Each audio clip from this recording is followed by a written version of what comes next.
오늘 주보에 실었습니다마는 류호준 교수님이 쓴 교회에게 하고픈 말이라는 책에는 한 작은 교회를 담임하고 있었던 젊은 목사님에 대한 일화를 소개하고 있습니다. 패기와 의욕에 가득했던 이 젊은 목사님은 어느 주일날 교회를 가다가 신호등에 걸려서 잠시 정체하게 됐습니다. 그 순간 갑자기 성령께서 내면에 한 음성을 주시는 것을 듣게 됐습니다. 고개를 돌려서 왼쪽을 바라보라라는 것인데, 너는 한 번이라도 그 왼쪽 편으로 본 적이 있느냐? 그동안에 수차례 거기에서 정차했음에도 불구하고 한 번도 고개를 돌려서 그 옆을 본 적이 없었습니다. 왜냐하면 그곳에는 그 도시에서 가장 큰 침례교회가 자리 잡고 있었기 때문이었습니다. 그 마음속에 나도 언젠가는 당신들과 같은 큰 교회를 이룰 거야, 나도 언젠가는 당신들처럼 많은 성도들이 오는 그런 교회를 성장시킬 거야 라는 그런 마음이 컸고, 그래서 그런 불편한 마음 때문에 옆으로 고개를 돌려서 그 교회를 쳐다보는 것을 외면했었던 것입니다. 그 순간 얼굴이 화끈거리는 것을 느낄 수 있었습니다. 묻는 분이나 대답하는 자나 대답은 너무나 잘 알고 있었기 때문에 그런 점에 있어서 얼굴이 화끈거린 것이죠. 그리고 바로 교회를 도착한 그날, 자신의 섬기는 이 작은 교회지만 너무나 특별하게 느껴졌습니다. 정말 이곳이 하나님의 성소다라는 것을 깨닫게 됐습니다. 그래서 예배 후에 성도들이 떠난 다음에 성도들이 앉았던 그 회중석을 옮겨 다니면서 온 마음으로 기도를 하게 되었다고 합니다. 그리고 다음 주일 또 교회를 가는데 아니나 다를까 역시 또 그 신호등 앞에 걸려서 멈춰서게 됐습니다. 그때 그는 왼쪽으로 고개를 돌려 쳐다봤습니다. 그리고 교회를 들어가는 많은 성도들을 보게 됐습니다. 그때 이런 기도가 나왔습니다. 하나님, 저 교회로 들어가는 저 성도들에게 오늘도 하늘의 은혜를 입혀 주옵소서. 또한 저 교회도 하나님의 말씀이 굳건히 서는 교회가 되게 도와주옵소서.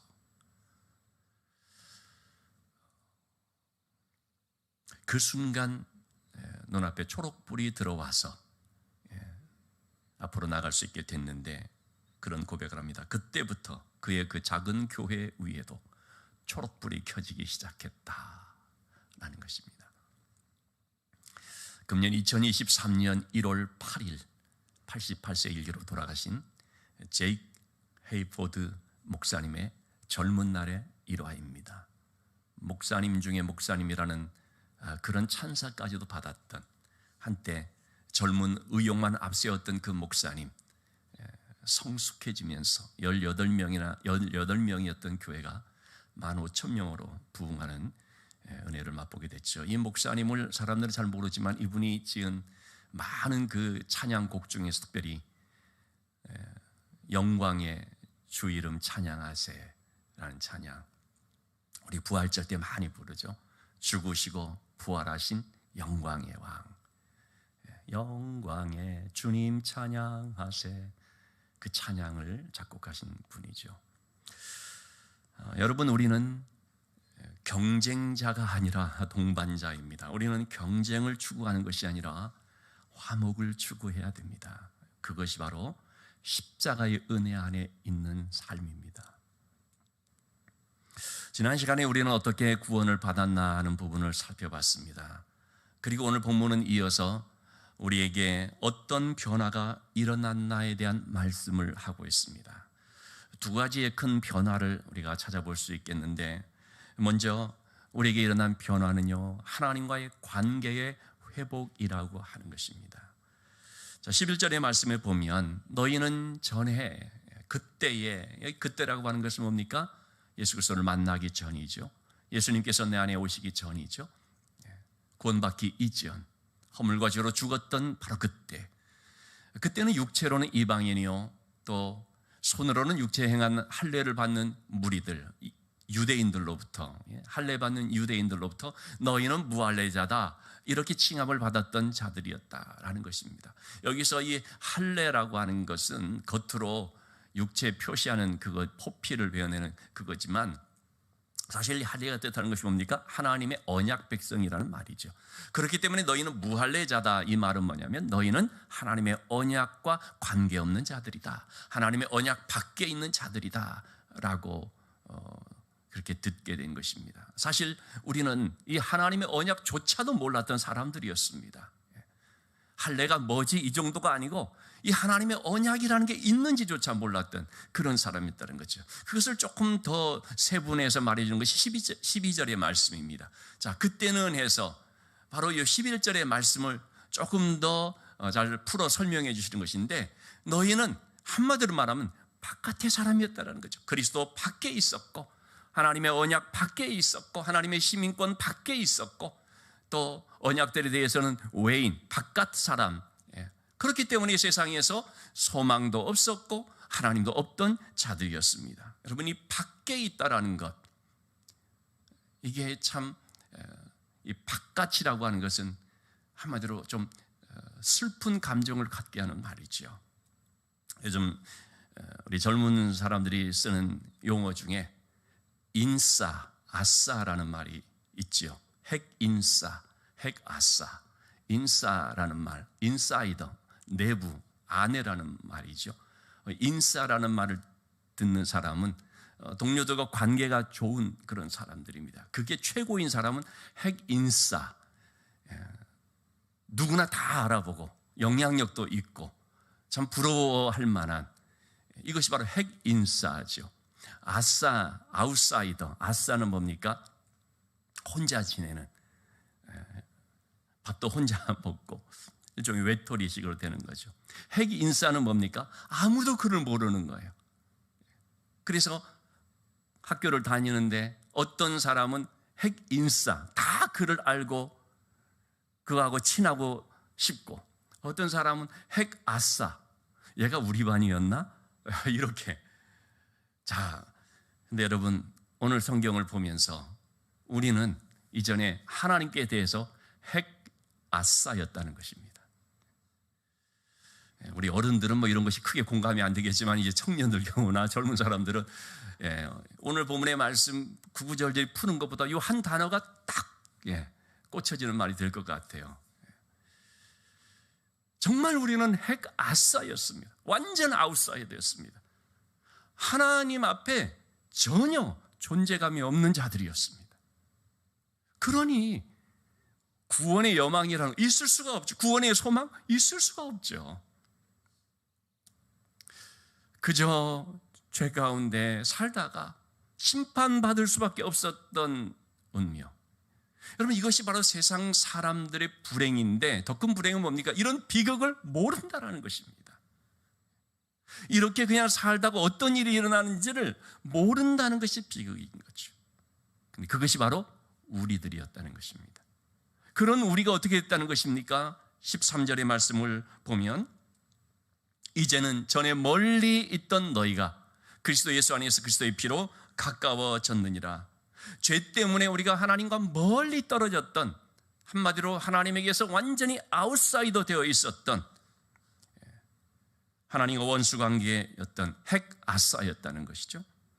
그런데 이제는 하나님과 친밀한 관계가 되는 핵인싸가 됐다는 것입니다.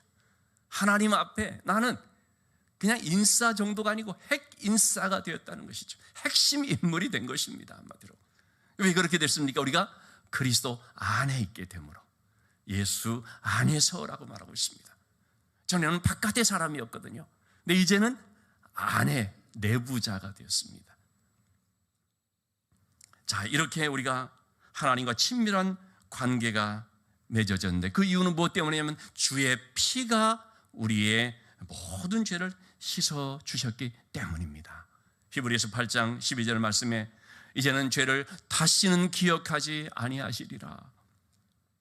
하나님께서 우리의 모든 부끄러운 과거를 다 씻어 주셨기 때문에, 깨끗이 말소해 주셨기 때문에, 그래서 이제는 우리가 하나님과의 관계 속에서 아빠, 아버지라고 부르면서 담대히 은혜 보좌 앞으로 나가게 되었고 기도하면 응답받는 삶이 됐던 것입니다.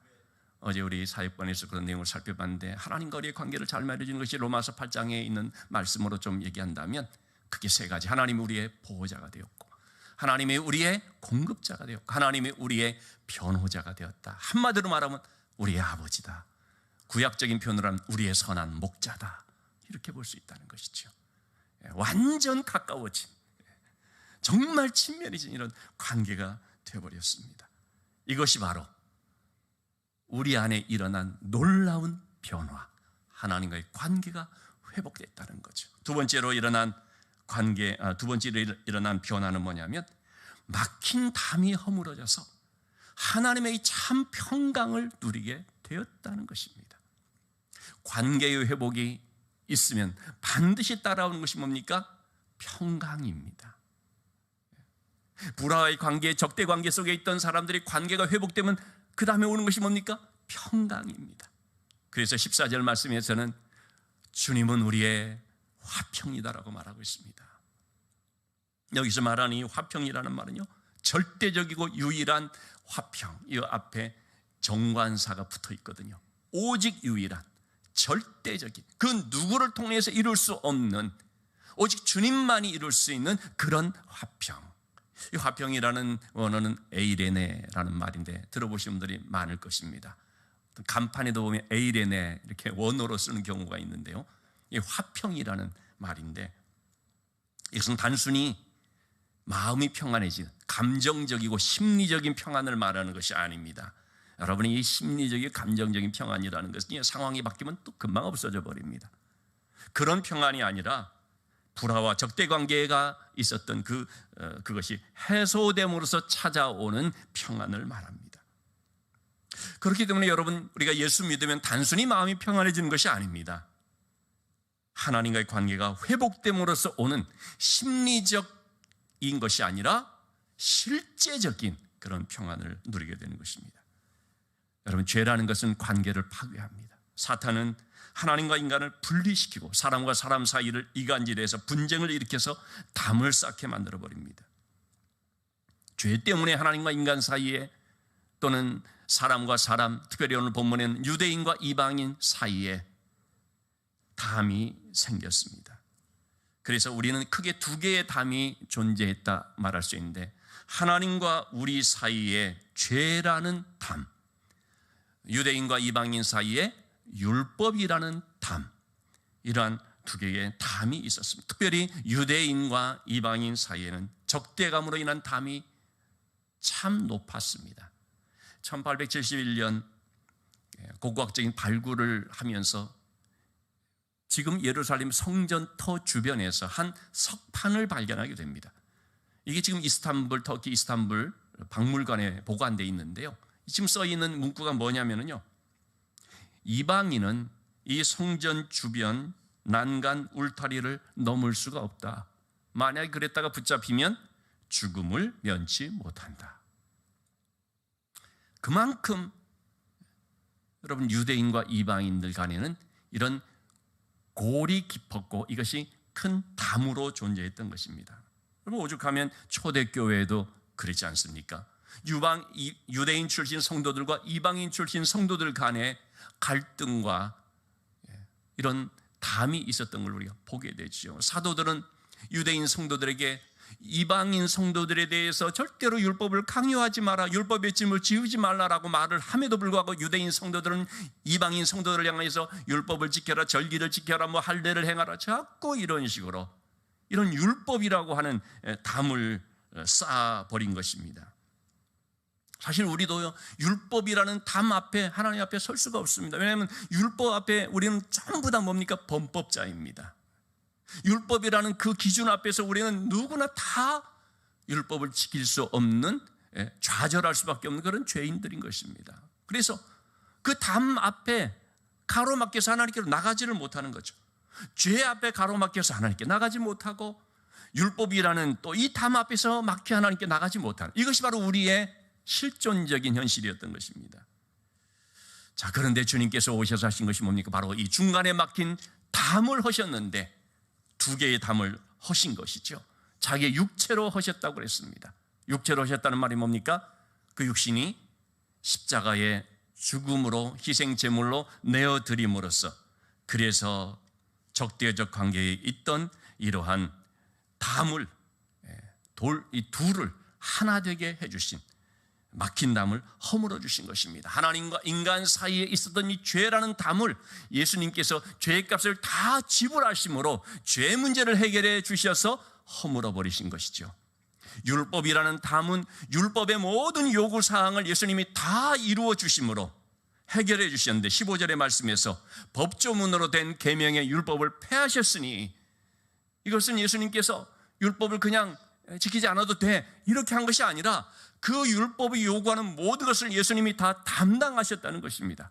예수님께서 대표로 이것을 다 이루어 주심으로 이제는 누구든지 예수 그리스도 안에 있으면 다 율법의 요구를 이룬 자가 되어서 하나님 앞에 의롭다 여김을 받게 되는 거죠. 율법이라고 하는 것은 예수님을 통하여서 다 이루어졌기 때문에 이제는 희효가 끝나고, 율법이라는 유효 기간이 이제 끝나고 새로운 의가 나오게 됐는데, 그 의는 하나님의 의로서 예수님을 믿는 모든 사람들에게 주어지는 믿음으로 인한 의, 이것을 우리가 얻게 된 것입니다. 그렇기 때문에 우리는 율법이라는 담을 이제는 뛰어넘게 됐습니다. 자, 그러면 예수님께서 왜 우리를 위해서 그렇게 하셨는가? 16절의 말씀을 보니까 하나님과 화목하게 하사 그랬습니다. 하나님과 화목하게 하기 위해서. 그래서 원수된 그것을 십자가로 소멸했다는 거죠. 소멸이라는 말은요, 다 없어지게 했다는 말입니다. 주님은 십자가를 통해서 우리의 모든 죄를 소멸시킵니다. 하나님과 화목하지 못하게 만들었던 결정적 요인이 뭐였습니까? 죄였거든요. 그 죄를 예수님께서 깨끗이 소멸시켜 주셨습니다. 맥스 루케이더 목사님은 예수가 선택한 십자가라는 그런 글에서 이런 얘기를 합니다. 제가 참 인상적으로 읽었던 부분이기 때문에 좀 인용을 하는데요.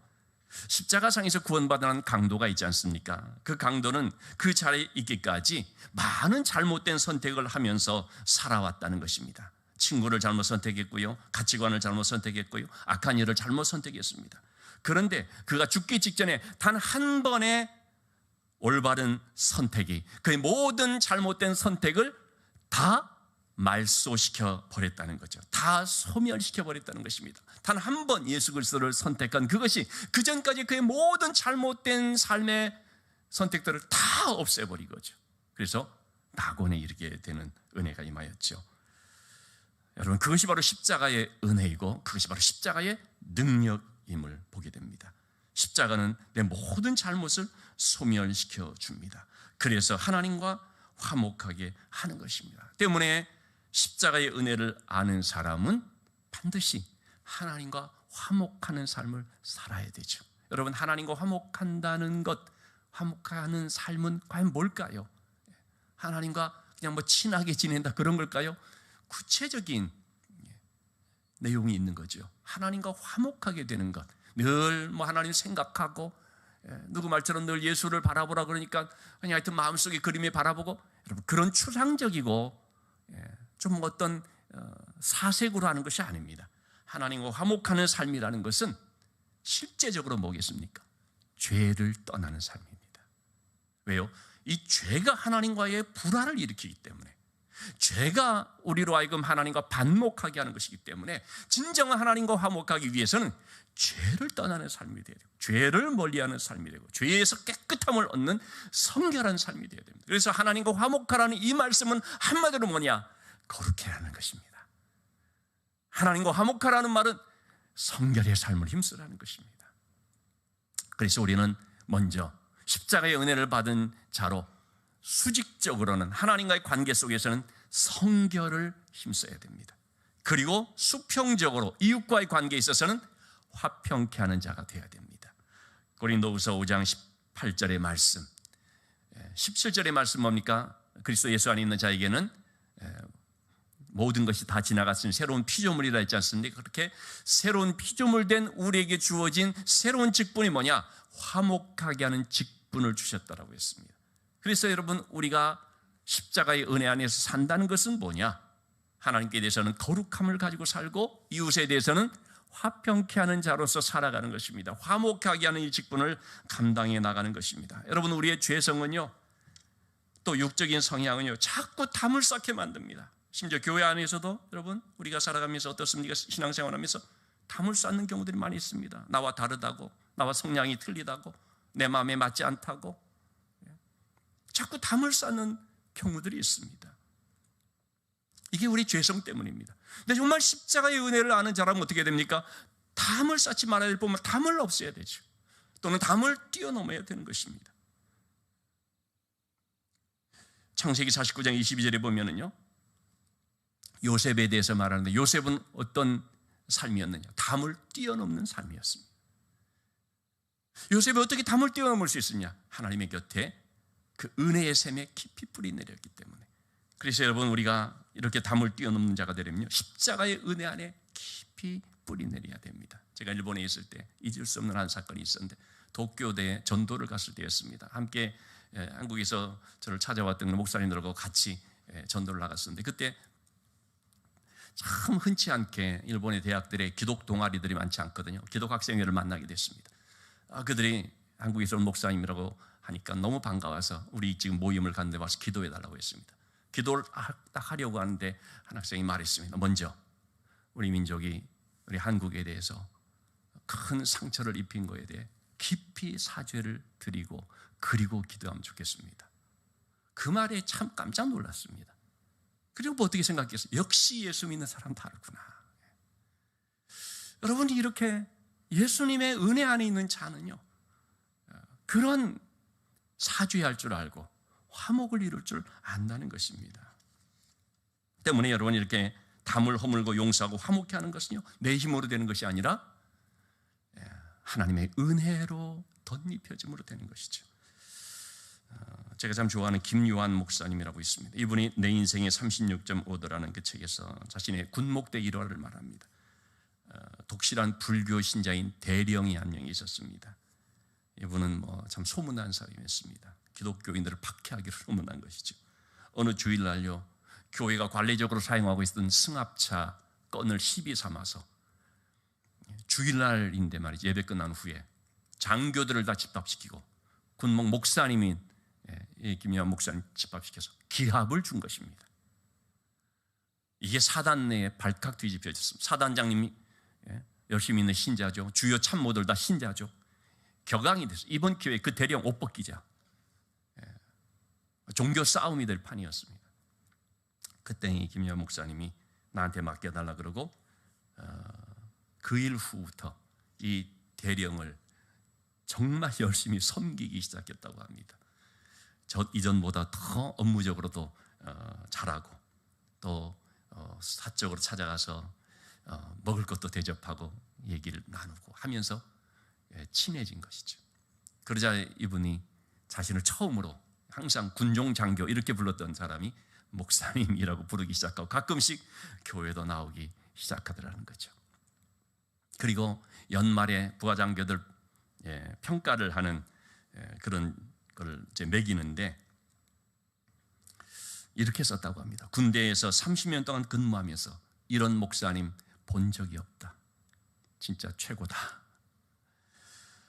그래서 이때가 97년도 뭐 그때였는데 지금도 그 군종감 목사님이 군목 목사님들에게 이걸 얘기하면서 이렇게만 해라 라고 얘기를 한다는 거죠. 여러분, 우리가 맞서 싸우고 담 쌓는 것이 아니라 은혜 베푸는 쪽으로 방향을 잡아야 되죠. 그렇다고 해서 사람들이 변화되고 뭐 그런다고 해서 뭐 다 받아주고 그러냐? 세상이 그렇게 단순하고 순전하지 않다는 것 잘 압니다. 그렇게 해서 사람들이 다 바뀌어지고 하면 그렇겠지만 그렇지가 않지요. 근데 우리가 왜 그렇게 해야 됩니까? 하나님의 말씀이기 때문에 그렇습니다. 사람 보고 하는 것이 아닙니다. 마태복음 9장 9절 말씀에 화평케 하는 자는 복이 있나니 그들이 하나님의 아들이라 일컬음을 받을 것이요. 우리가 이렇게 화평케 하는 삶을 살아갈 때 세상은 자꾸 담 쌓지만 우리는 담을 허물고 담을 뛰어넘는 삶을 살아가게 될 때 너의 속에 누가 있는가? 누가 너로 하여금 그렇게 하는가? 묻게 되는 것이죠. 그럴 때 하나님의 아들이라 일컬음을 받게 될 줄로 압니다. 유대인들은 하나님께 자기를 택한 것을 편애요 특권이라고 생각을 했고, 그래서 이방인들을 무시했습니다. 여러분 마찬가지입니다. 우리가 하나님께로부터 이렇게 은혜 받고 구원받은 것을 특권이요 편애라고 생각하는 그런 경향들이 있을 수가 있는데, 여러분 그게 아닙니다. 그것은 하나님께서 책임과 사명을 감당하도록 은혜 주신 것입니다. 어떤 책임과 사명입니까? 화평케 하는 자가 되라는 거죠. 화목케 하는 자가 되어서 다른 사람을 섬기는 자가 되도록 하는 것입니다. 여러분 이 세상에 상처와 반목과 불화와 소외가 얼마나 많습니까? 십자가의 은혜를 받은 우리는 먼저 서로 화목하고, 그리고 또한 화목케 하는 직분을 잘 감당해야 되겠습니다. 말씀을 준비하면서 제가 생각나는 한 찬송이 있었습니다. 제가 고등학교 중창단을 할 때 굉장히 많이 불렀던 찬양, 성 프란시스코의 기도죠. 주여 나를 평화의 도구로 써주소서. 미움이 있는 곳에 사랑을, 상처가 있는 곳에 용서를, 분열이 있는 곳에 일치를, 의혹이 있는 곳에 믿음을 심게 하소서. 여러분 이렇게 주님은 우리를 평화의 도구로 부르셨습니다. 오늘 우리가 주님의 식탁으로 참여합니다. 성만찬의 자리로 부름을 받아서 주님께서 말씀하신 내 이 떡을 먹고 또 이 잔을 마셔라. 그것은 내 몸이고 그것은 내가 너희를 위해 흘리는 피다라는 말씀을 기억하면서 우리가 함께 성찬에 참여하기를 원합니다. 참여하실 때 우리에게 주어진 사명, 우리에게 맡겨주신 직분이 뭔가? 그것은 화목케 하는 것이다 라는 사실을 기억하면서 은혜의 자리에 함께 할 수 있기를 주님의 이름으로 부탁을 드립니다.